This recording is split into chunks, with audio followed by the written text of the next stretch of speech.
Mi nombre es Octavio, soy antropólogo, soy funcionario del Museo de la Memoria. Y bueno, un día Porley me agarró y me dijo: che, te voy a pasar este libro, quiero que lo leas.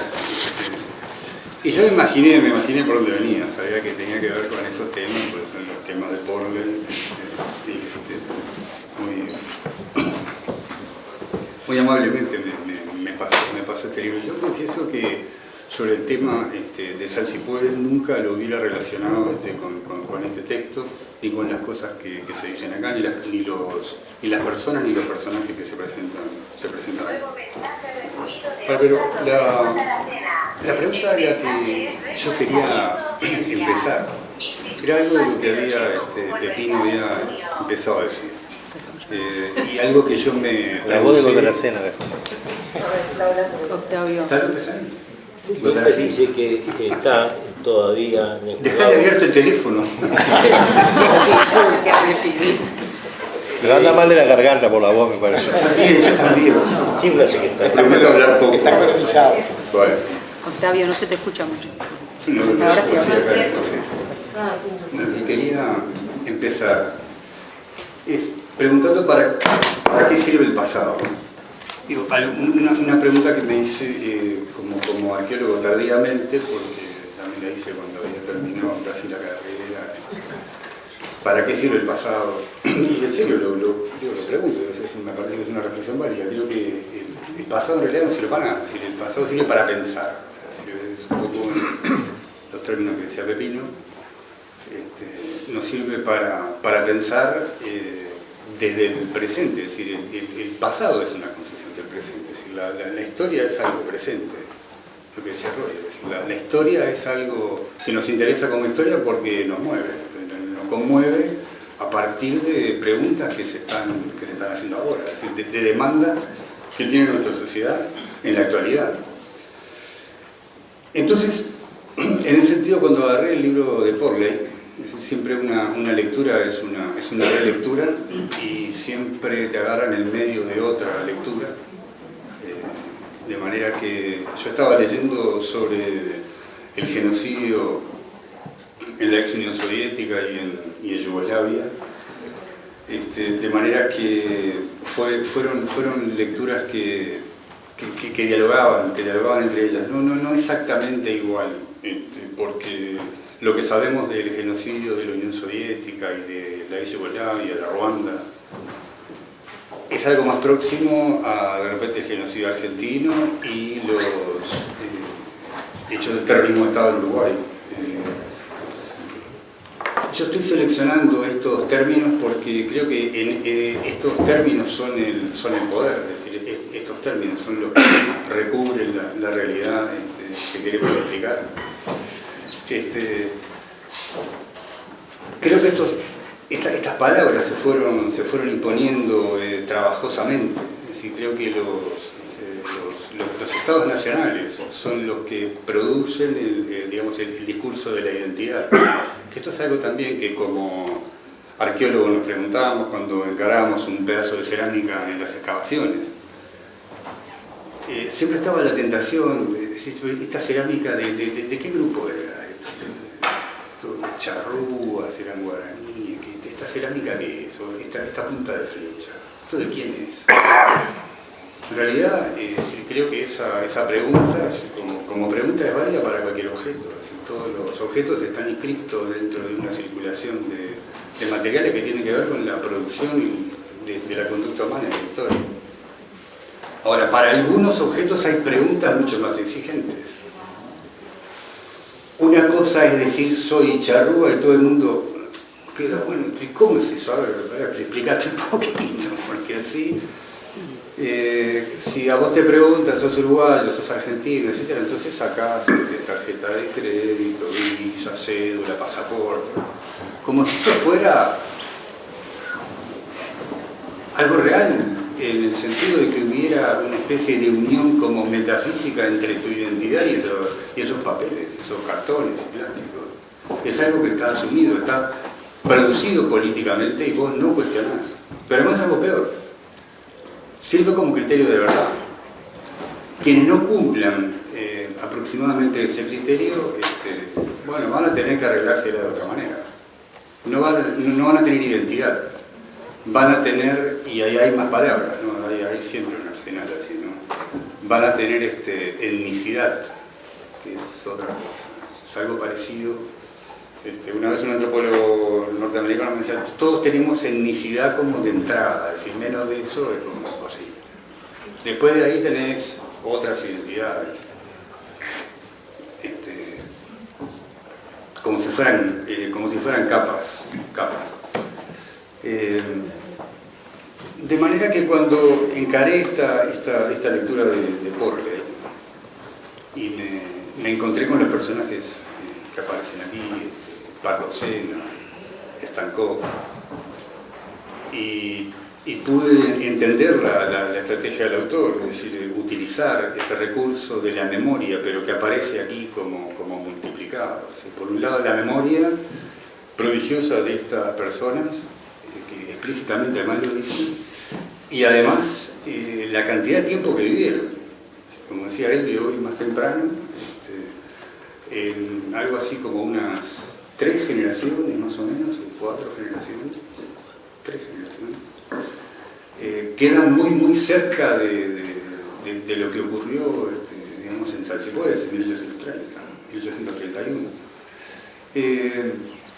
Y debo decir también que como lector esas cosas me parece que son recursos válidos, pero que naturalmente a uno le asalta cuando lee estas cosas la fisonomía de la leyenda. No así cuando encarás la lectura de un manual científico de arqueología o un libro de historia, por ejemplo. Es decir, parece que ya uno está predispuesto, es decir, cuando ya en la tapa del libro vos identificás el género y ya te acomodás a entender aquello o como una historia o como una leyenda o como un cuento. Es decir, acá encontré todas esas entidades, encontré pedazos de cosas que podrían ser históricas, que se pueden reconocer así, cosas que son leyendas, cosas que son cuentos. Ahora, todo eso, digamos, cosido tiene un efecto. ¿Qué un efecto? Ahora, ¿por qué todas estas cosas? ¿Cuál es el telón de fondo de esto? Me parece de vuelta que es el Estado Nacional. Es decir, yo creo que el Estado Nacional es lo que está de algún modo aludido en este trabajo. Es decir, si no hubiera habido un Estado Nacional capaz de producir todo el dolor que produjo en su parto, en su nacimiento, como bien decía Mónica, todos los estados tienen lo que llaman genocidio fundante, todos, no solamente en Uruguay, es decir, en Italia, en Francia, es decir, porque son construcciones políticas que tuvieron determinadas características en su producción, en la etapa del capitalismo en que se encontraban, bueno, que tuvieron todas ellas que eliminar poblaciones que estaban asentadas allí para contar otra historia que pretendía mirar el mundo entero como un colectivo que no era otra cosa que la construcción de un gran mercado. Ahora, estas historias que encontré acá, ¿cómo las uno con el estudio de los genocidios, con el estudio del pasado reciente, con el estudio del terrorismo de Estado de Uruguay, que es lo que estamos trabajando ahora? ¿Qué cosas encontré? Y quiero leer apenas, son 2 renglones. Yo también tuve miedo de contar, dice Stankov, cuando le cuentan las historias del Pardocena, dice.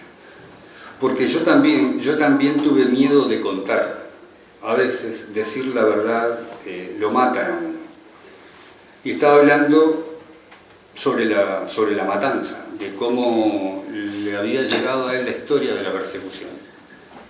Estamos hablando de que estas cosas le fueron contadas en los años 40, 41. De cosas que habían ocurrido hacía más de 100 años en un país que supuestamente era un modelo de equilibrio político, pero sin embargo los rasgos típicos de la producción del terror del Estado estaban ahí presentes. Es decir, miren que estas cosas son objeto de discusión. Si fue efectivamente lo de Rivera un genocidio en lo que fue en términos modernos, ¿no? Si realmente fue terrorismo de Estado lo que hacía Rivera, es decir, esas cosas se pueden discutir. Otra cosa es cuestionar la existencia de los hechos históricos desde qué lugar. Es decir, las exigencias de la verdad que decía Roller, ¿no? No es que la verdad tenga un lugar, yo no creo, Roller, que la verdad tenga un lugar más allá de quien ponga en práctica algo así como una caridad entre todos en que podemos llegar a decir que estamos diciendo la verdad. Es decir, estamos diciendo la verdad cuando nos pusimos de acuerdo. Es decir, no es que primero vemos la verdad y entonces como vemos la verdad nos ponemos de acuerdo. Es decir, en realidad el proceso es al revés. Y me parece que esa es la trampa del Estado Nacional, porque el Estado Nacional, entre muchas cosas, lo que detenta es la verdad. Lo que detenta es la verdad. Entonces, si lo que vamos a hacer nosotros es sustituir una verdad por otra, probablemente estemos cayendo en un operativo similar, es decir, un operativo de autoritarismo. Entonces creo que esta verdad, si quieren, debería ser no de una, sino de muchas y de mucha apertura. Entonces, si este genocidio de Salsipuedes, si estas muertes de Salsipuedes, masacres, esos actos bárbaros, pueden servir para algo, tienen que servir para pensar todos los genocidios, no pensar solo uno. En ese sentido creo que los años del terrorismo de Estado en Uruguay se estudian por lo mismo, es decir, no solamente por un conocimiento académico de los hechos en sí de lo que pasó, sino de cómo sirve para pensar el resto de los genocidios y pensar que no vayan a ocurrir más.